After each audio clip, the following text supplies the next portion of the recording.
Ngayong araw po ay ako ay nag-file ng iba't ibang kaso kina Levi Baligod dun sa 18 ex-soldiers, kay Mike Defensor, kay Jason sa Cathy Binag, tsaka Lorraine Badoy. Ito ay ukol dun sa kinalat nila na ako daw ay tumanggap ng $2 million panuhol doon sa ICC investigators. So itong ginawa nila ay paninira lang, hindi lang sa akin, kundi doon din sa mga investigador ng ICC. Ang nasa likod nitong pagkilos nila na yan ay ang Duterte camp. Inamin ni dating Senador Antonio Trillanes IV na matagal na siyang nakikipag-ugnayan sa mga kinatawan ng International Criminal Court o ICC. Ayon kay Trillanes, mula pa noong 2017 ay nakikipagkita na siya sa mga opisyal ng ICC upang tumulong sa pagkalap ng ebidensya at mga testigo na may kaugnayan sa investigasyon laban kay dating Pangulong Rodrigo Duterte. Pero nilinaw ng senador na hindi ito nangangahulugang tumanggap siya ng $1 milyong upang pondohan ang operasyon ng ICC sa Pilipinas. Ito kahit aminin ko na totoong nagsundo sila, naghatid sila, nagsundo sila mga testigo sa mga meeting, hindi ibig sabihin nun na totoo yung $2 million na inaakusa nila sa akin. Araw ng Huwebes, formal nang nagsampa ng reklamo si Trillanes sa Department of Justice laban kay Attorney Levito Baligod at mahigit 20 iba pang respondents. Kabilang sa mga kinasuhan ng mga individual na ipinakilalang 18 dating miyembro umano ng Philippine Marines, pati na sina dating NTF-ELCAC spokesperson Lorraine Badoy, Mary Catherine Binag, Mike Defensor at dating broadcaster na si Jay Sonsa. Ayon kay Trillanes, nagsimula ang kontrobersya matapos ang isang press conference noong Pebrero 24 sa Club Filipino sa San Juan, kung saan iniharap umano ni Baligod ang grupo ng mga sinasabing ex-Marines. Sa naturang press conference, iginit ng grupo na nakapagdala umano sila ng malalaking halaga ng pera na umaabot ng 805 bilyong piso na umano ipinamahagi sa mga matataas na opisyal ng pamahalaan. Kasama rin sa paratang na umunoy may $2 milyong na ibinigay kay Trillanes upang pondohan ng mga aktibidad ng mga investigator ng International Criminal Court sa Pilipinas. Maring itinanggi ni Trillanes ang mga paratang at sinabing bahagi lamang ito ng planadong paninira sa kanyang pangalan at reputasyon. Ngayong araw po ay ako ay nag-file ng iba't ibang kaso kina Levi Baligod dun sa 18 ex-soldiers, kay Mike Defensor, kay Jason sa Cathy Binag, tsaka Lorraine Badoy. Ito ay ukol dun sa kinalat nila na ako daw ay tumanggap ng $2 million panuhol dun sa ICC investigators. Hindi po totoo yan. Wala akong natanggap na $2 million at kung anumang halaga mula kay saldi ko para sa ICC operation. Sa kanyang reklamo, sinabi ni Trillanes na lalo pang lumawak ang issue sa social media matapos umunong ikalat ng ilang respondents ang mga paratang laban sa kanya. Kabilang dito mga online post at live streaming ng press conference na ayon sa kanya ay naglalaman ng mapanirang pahayag laban sa kanya. Dahil dito, sinampahan niya ang ilang respondents ng kasong cyber libel sa ilalim ng Cybercrime Prevention Act of 2012. Samantala, hiniling din ni Trillanes sa DOJ na kasuhan ng perjury ang mga sinasabing 18 ex-Marines dahil umano sa pagsasampa ng sinumpaang salaysay na naglalaman ng maling impormasyon laban sa kanya. Bukod dito, isinama rin sa reklamo ang incriminating an innocent person dahil ayon kay Trillanes ay sadyang idinawit ang kanyang pangalan sa umunoy money deliveries kahit wala anyang katotohanan ang mga paratang. Sa ilalim ng batas, ang cyber libel ay paninirang puri gamit ang internet, habang ang perjury naman ay pagsisinungaling sa ilalim ng panunumpa. Naniniwala naman si Trillanes na ang Duterte camp ang nasa likod ng paninira sa kanya gamit ang umunoy 18 ex-Marines. Unang-una, they stand to benefit most dito sa pangyayaring ito. Tapos marami nang nakalap na ebidensya, impormasyon na nagtuturo dun sa grupo nila. Antayin nyo lang, lalabas kung sino ang nasa likod nito, magkano ang proyekto na yan, kung sino ang nag-finance. Samantala sa isang mensahe, nagbigay naman ng reaksyon si dating NTF-ELCAC spokesperson Lorraine Badoy sa reklamong isinampa sa kanya ni Trillanes sa DOJ.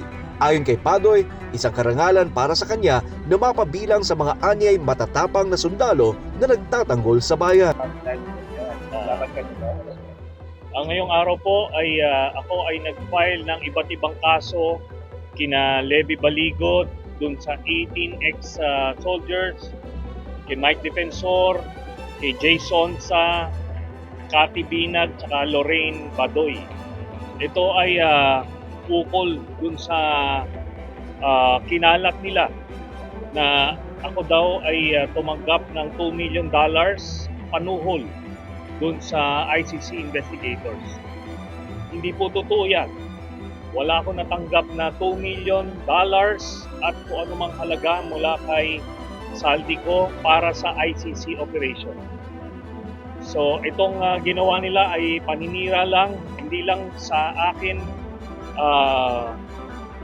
kundi din sa mga investigador ng ICC to cast doubt dun sa integrity ng ICC investigation. Ang hinala ko na ito ay gagamitin ni Kaufman para panabutahe dun sa trial, dun sa kaso sa Dahig. Ito na nga, nasa katuparan dahil kahapon ay sinabi niya na gagamitin niya yung mga aligasyon nitong mga ginawa nila Levy Baligod. So hindi natin papayagan yan, kaya ito, nagkaso tayo ngayon. Hindi niyo, sir, sino kaya ang nasa likod? May ibang malapit na. Ang nasa likod nitong pagkilos nila na yan ay ang Duterte camp. So marami pang ongoing yung investigasyon ngayon, at marami tayong nalalaman. At kinalaunan, ito ang sasabihin ko sa inyo, ilan dyan sa 18 ex-soldiers na yan ay aamin kung sino talaga ang nasa likod nito at anong plano nila at kung ano man ang ibinigay sa kanila para kapalit nitong paglabas sila doon sa press con. Lalabas na lang yan, lalabas na lang. Antayin nyo yan. Ganun talaga, doon talaga uuwi yan. Sir, paano nila sabi na nila? Yes. Meron tayo. Unang-una, they stand to benefit most dito sa pangyayaring ito. Tapos marami nang nakalap na ebidensya, na impormasyon na nagtuturo doon sa grupo nila. Basta kinalaunan po, antayin nyo lang, lalabas kung ano talaga ang kung sino ang nasa likod nito, magkano ang buong proyekto na yan, ano ang kapalit dito sa mga ginawa nila, at yon, kung sino ang nag-finance.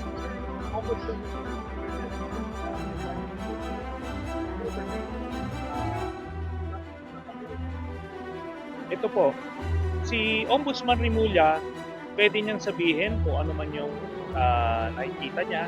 Ako po, hindi ko pwedeng sabihin kung ano yung mga detalye, yung mga meeting, kung sino nakausap, kung saan, kailan, dahil ito ay maglalagay sa peligro ng mga involved na tao. ICC investigators man o yung mga testigo na nakausap. So hindi ko pwedeng sabihin yan. At hindi ko ikinaila na since 2017 nakikipag-ugnayan ako sa ICC, pagkalap ng ebidensya, testigo, at lahat ng kailangan gawin para palakasin yung kaso laban kay Duterte. Yun po yun. Nililihis nila yung issue rito eh. Si Duterte kaya siya nasa Dahig dahil inabuso niya yung kanyang kapangyarihan. Inalal siya bilang presidente ng Pilipinas para pangalagaan ang bawat Pilipino. Pero anong ginawa niya? Pinagpapatay niya yung mga kababayan natin. At ito, pinagmamalaki nila yan. Walang pwedeng tumanggi na hindi nangyari yan.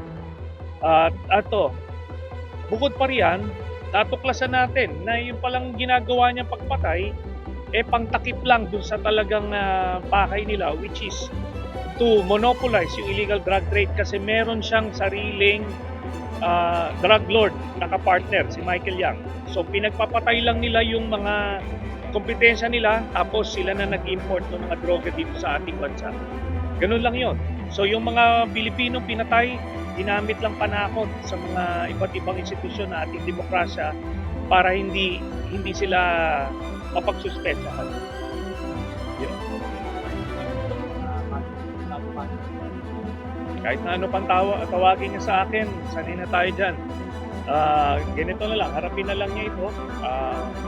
Tingnan natin kung magaling talaga siya na abogado. Merong isa, I was informed, na dati namin kasamahan, pero nung panahon pa lang ni GMA, umano na yon, bumaliktad na yon, sumapi nung sa kina GMA noon pa. So, ganong ang kalidad ng mga tao na yan.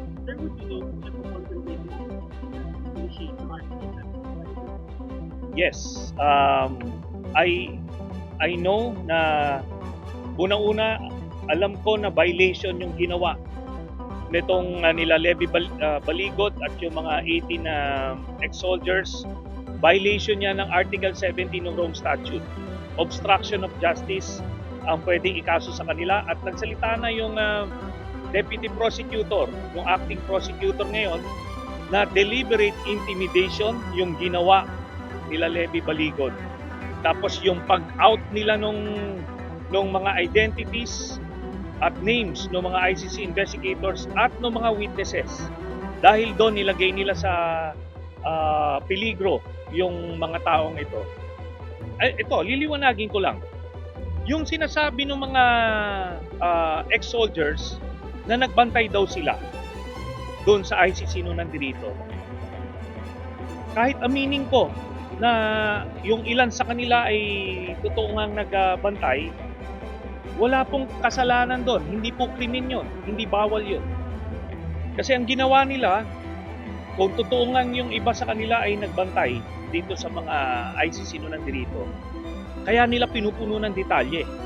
Kaya marami na kukumbinse na, uy, totoo yung sinasabi nito sa ganitong larangan, therefore totoo rin yung $2 million. Hindi po. Ito, kahit aminin ko na, sige, totoong nagsundo sila, naghatid sila, nagsundo sila mga testigo sa mga meeting, pero hindi ibig sabihin nun na totoo yung $2 million na inaakusa nila sa akin. So, napakasimple lang yan. Kung kaya kong suhulan yung ICC, palagay nyo hindi susuhulan ni Duterte yung ICC. Di ba? Yung sinasabi nilang $2 million, buwan ng talent fee lang ni ni Kaufman. Baryang-barya sa kanila yan. So, it doesn't make sense, pero kailangan nilang gibain yung reputasyon ng ICC. So, yun lang po yan. Kasama sila dun sa nag-circulate nitong kasinungalingan na to. So alam mong ito talagang it's a conspiracy. Hindi ito random na pangyayari. Pinagplanuhan nila to. Kasi isipin nyo, last year pa natin pinag-uusapan yung mga mali-maleta na yan. Si Gutesa lumabas na, bakit hindi sila sumabay doon? Diba? Kung talaga meron silang sasabihin na totoo, dapat sumabay kayo doon. Kung talaga matatapang kayo, ba't di nyo ginawa yun? Ganun lang kasimple yun.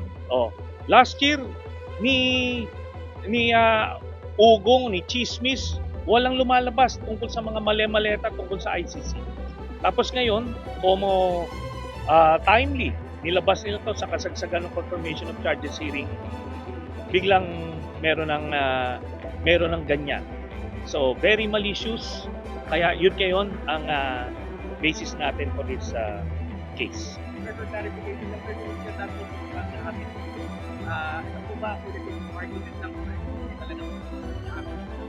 I wouldn't know. Hindi ko alam kung sino sa kanila ang totoo ngang nagbantay. Pero hindi ko, I never denied anything. Sinabi ko, inaamin ko, nakikipag-ugnayan ako sa kanila. Pero kailangan ko ba sabihin kung sino yung nag-drive dito, sino yung nagbantay? I don't need to say that. Di ba? They don't need to say that. Kasi nung kinuha nila yung trabaho na yan, na magbantay dito sa mga ICC, tinanggap nila na poproteksyonan nila ang safety nito mga ito. Bakit nila ngayon nilalagay sa peligro? Anong tumanggap naman sila ng sweldo nung mga panahon na yon para gawin yon? Di ba? Coordination, yung official, how would you qualify that for official ba yan? Dahil party kayo sa environment. Basta nakikipag-ugnayan po ako by virtue of the fact na since 2017 tayo yung unang mga nag-file itong communication. So we have established that relationship. So in time, pagka hindi na-classified yan, malalaman niyo yung buong storya dyan. Pero wala akong ginawang krimen, wala akong ginawang illegal. Ganun lang po yan. Until now, are you still in touch with Yes, nakikipag-ugnayan pa rin ako sa kanila. Kasi hanggang sa matapos ito, hindi ko titigilan to hanggang sa masentensyahan si Duterte. Dahil libo-libo yung pinapatay eh. Diba? Alam natin yan. Kung ordinaryong Pilipino, magpapatay ka ng isang tao, kulong ka eh. Ito pa libo-libo, in-announce pa sa national media. Saksing buhay tayo lahat dito. At least yung mga mulat hindi yung nagbubulag-bulagan. So, ganun lang po yung kasimple.